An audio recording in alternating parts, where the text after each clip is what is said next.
Magandang araw sa inyo mga manonood. Ako si Olives Paraiso para sa Close to the Heart. Ang episode natin ngayon ay hindi lamang close to your heart, pero close rin to mine. Aba, friend ko ang tinamaan ng sakit na ito. Ikukwento ko sa inyo ngayon kung paano nagsimula ang kanyang sakit na nagsimula lamang dahil sa kanyang sobrang pagmamalasakit sa kalikasan. Narito ang kanyang kwento. Siya si Maria Gandanghari, ang aking kaklase sa Jog 1 noong first year college pa lang kami. Ang masasabi ko lang, mahal na mahal niya talaga ang kalikasan.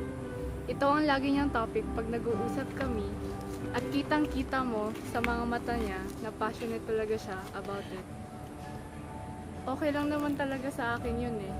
Sobrang bait nga niya eh. Pero isang araw, tinamaan na siya ng tinatawag na natural love. Uy, friend, maliligo muna ka. Sige bilisan mo dapat nagtitipid tayo ng tubig. Bilisan mo Ano sa pagkala ng bilisan na maligo? sige. Sabi mo yan Saan kita? Oy! Tagal mo Bilisan mo! Ano? Pasok ko na nga!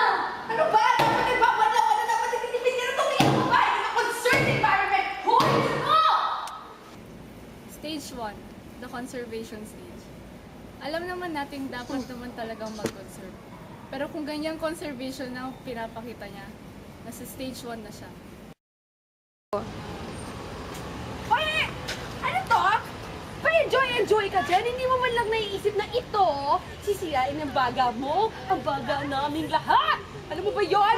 Nagsira ka pa ng kalikasan.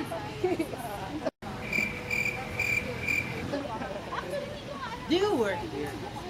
Hindi! Pero, kayo! Bakit hindi mo man lang pinigilan? Ha? Ano? Okay. I'll look into it. I'll get back to you on that. I'll give you an update. See? Okay ka lang. Paano ako magiging okay? He ruined my day. He ruined my future. He ruined our future. Stage 2, the ethical stage. Para sa taong nasa stage 2, sinisigurado niyang lahat ng tao sa paligid niya ay sumusunod sa mga environmental ethics na alam na dapat ng karamihan, to the point of minding other people's business.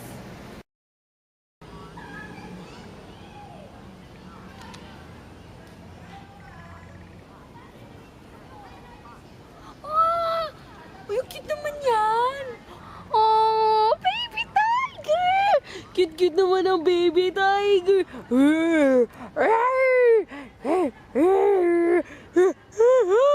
Yan! Bakit sila ganyan? Patayin mo! Patayin mo yan! Uy, papatay mo sa kanya! Papatay mo sa kanya! Papatay mo kasi! Papatay mo! Stage 3, the preservation stage. Sa stage na ito, mapapansin ang pagiging seryoso ng tao laban sa mga activities na pumapatay o umuubos ng mga hayop at halaman. Isinasakripisyo niya ang kanyang buhay para lamang maisalba ang mga ito. Oh, flower! Sobrang blue mo na! Nakakakilig naman kasi nung bata pa ako. Diyos ko, inaalagaan na kita. Buti naman nag-bloom ka na. Oh, ganda-ganda mo talaga. Ay, naku, saya-saya. Oh, may bagong halaman, oh.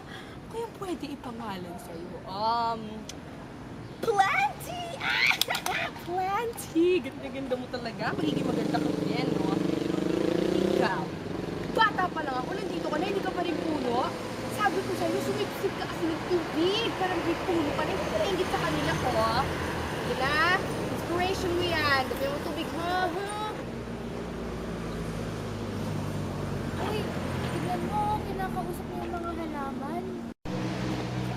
Yun nga yung sinasabi ko sa yung baliw eh. Grabe naman yan. Hoy! Ano bang pinagtitingin niyo dyan? Bakit? Basta bang kumausap ng halaman, ha? Ha? Alis! Stage 4, the romanticism stage. Ang taong nasa stage na ito ay kapansin-pansin na palaging kinakausap ang mga halaman. Lahat ng oras niya ay ginugugon niya sa pag-aalaga sa mga halaman. Minsan pa nga ay binibigyan niya ito ng mga pangalan.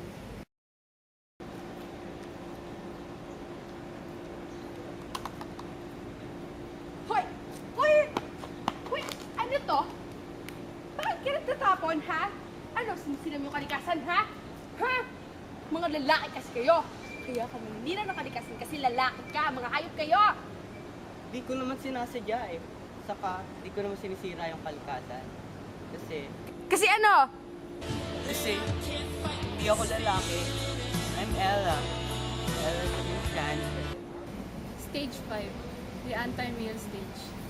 Dahil sa pag-iisip ng tao, nasa stage 5 na, ang mga lalaki ang dahilan ng pagkasira ng mundo, sobra-sobra ang kanyang galit sa kanila.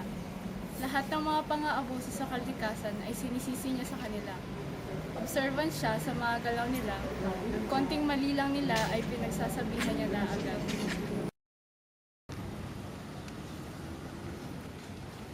Hoy! Hoy! Hoy! Hoy! Ba't ka na dyan?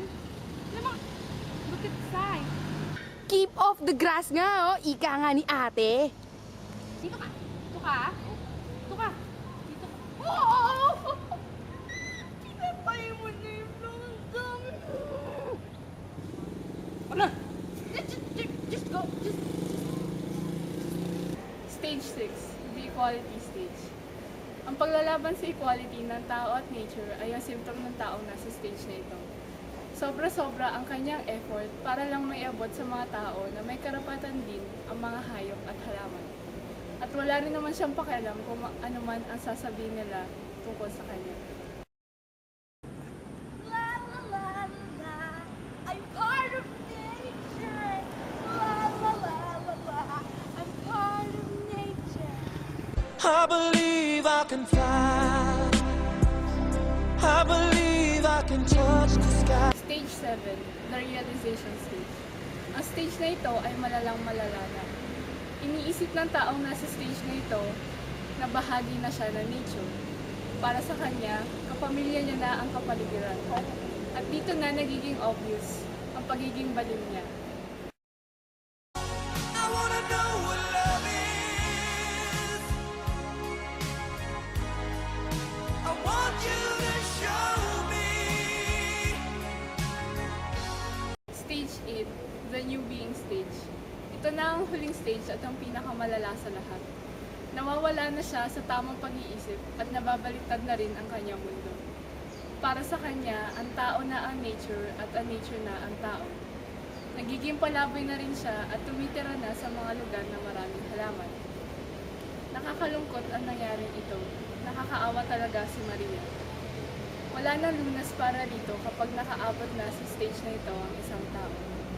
Kaya kayo, kung may kakilala kayong may mga sintomas na ng natural love, magpatingin ka agad sa doktor. Huwag niyong hahayaang mangyari sa kanila ang nangyari kay Maria.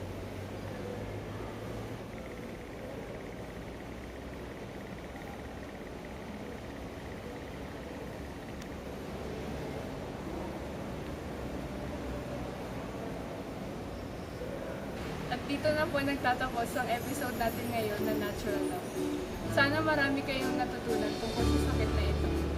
Magkita-kita tayo muli sa susunod na episode. Magandang hapon.